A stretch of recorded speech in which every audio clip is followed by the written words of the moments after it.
Most Hindi films don't disappear because they are bad. They disappear because nobody was supposed to remember them. They were meant to happen for a few weeks, maybe a few months. Everybody is talking about them, box office records, Twitter threads, argument at dinner tables, and then it just stops. The film's still on Netflix, but it's gone from everyone's mind. What sticks around isn't the film itself, it's the noise. The opening weekend numbers, the controversy, what people said about it. I want to talk about the difference between two kinds of films today, event films and memory films. And there's a rare third kind that manages to be both. Because if you look at Hindi cinema over the last 10 years, something's obvious. Most of the biggest hits were moments. Very few actually stayed with people. An event film is built to dominate the right now. It's engineered to feel inevitable, big. Like you have to watch it immediately or you will be left out of the conversation. Its power comes from everyone watching at the same time, reacting at the same time, arguing at the same time. You don't really watch an event film alone. Even if you are sitting by yourself, you're watching it as part of a crowd. These films live and die by opening weekends, star power, spectacle, and urgency.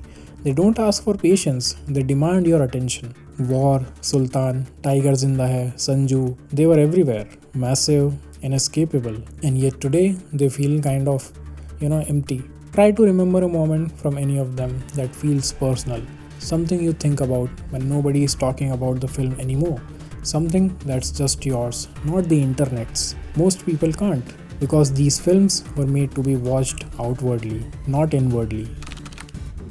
There's politics in every film, whether we want to admit it or not. And honestly, the people who say cinema is just entertainment usually stop saying that the second a film agrees with them. Cinema becomes political not just through what it says, but through how it gets used. What does that mean? It's the use of cinema by a director to tell their point of view, and that's most obvious in event films. Event films don't explore political ideas, they assert them, they underline them, they demand agreement the same way they demand your attention. They work when the political moment supports them. But the moment that particular moment passes, the film becomes irrelevant, almost overnight. Take Uri, the surgical strike. It was a massive cultural moment. Everyone was watching it, quoting it, discussing it, but it was completely tied to that specific moment. Once that moment shifted, the film didn't evolve. It didn't ask new questions. It didn't leave any room for reinterpretation. It existed to confirm a feeling that was already there. And once that feeling moved on, so did the film. Now compare that to Rang De Basanti. Rang De Basanti is deeply political, but it doesn't tell you what to think. It asks what responsibility means. It wrestles with nationalism, violence, guilt, and complicity without giving you easy answers. That's why people still talk about it decades later. Not because its politics stayed relevant, but because its questions never got old. Good political films don't age with governments, they age with people. Kabir Singh shows this in a different way. It hasn't disappeared, people still bring it up, but almost never fondly, almost never with discovery. It exists now as a reference point in arguments, a warning, a case study. The conversation around the film is louder than the film itself. That's not longevity, that's just being notorious. Animal follows a similar path, but with more deliberate provocation. Animal wasn't just watched, it was fought over, it divided the audiences, it turned cinema halls into battlegrounds. Violence, masculinity, morality, everything collided around it. The film became the fight itself. But here's the real question. Will people come back to Animal to understand themselves? Or will they come back just to defend their position? Event films confuse being loud with being remembered. Being talked about constantly is not the same as being remembered deeply. Dhurandhar is an event right now, built on hype, scale, and dominance. Its future depends on whether its characters actually get inside people's heads or whether it stays frozen as a moment that came and went. Because memory can't be manufactured, and that's why event films age poorly. Not because they lack skill, but because they are built on certainty. They are confident about power, confident about morality, confident about how you should feel. But culture moves. When society shifts, these films don't move with it. They stay locked in place. What felt bold becomes rigid. What felt necessary becomes dated. A memory film doesn't announce itself. It doesn't blow up your timeline. Sometimes it barely makes it through theaters. You find it by accident on a streaming app late at night without any rush, and when it ends, it doesn't resolve anything. It leaves you unsettled, gently. You remember how it made you feel, not what it made you think. You remember a moment of silence, a look between two people, a line that comes back to you years later, out of nowhere.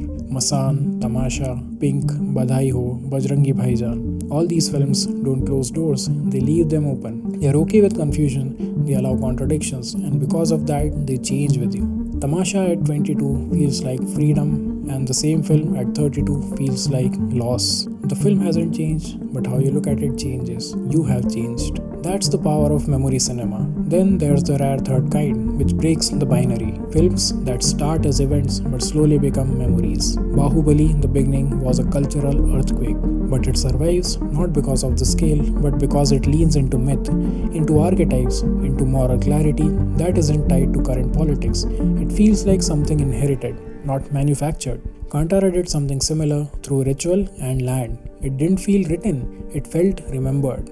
That's why it crossed from spectacle into something closer to spiritual memory. Sholay, the legendary Hindi film, works through myth making too.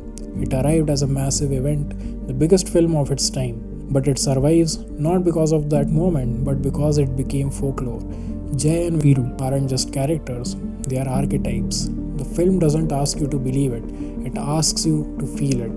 And decades later, people still do. These films satisfy the crowd while speaking to something older and deeper, something that outlives release dates and political cycles. Here's the simplest way to test any blockbuster. Do people talk about the film, or do they talk through it? If a film becomes a language people use to express fear, longing, rage, faith, or responsibility, it becomes memory. If it stays a statistic, a controversy, or an ideological badge, it was always just an event. Event films fill theaters, memory films fill silence. Cinema will always produce moments.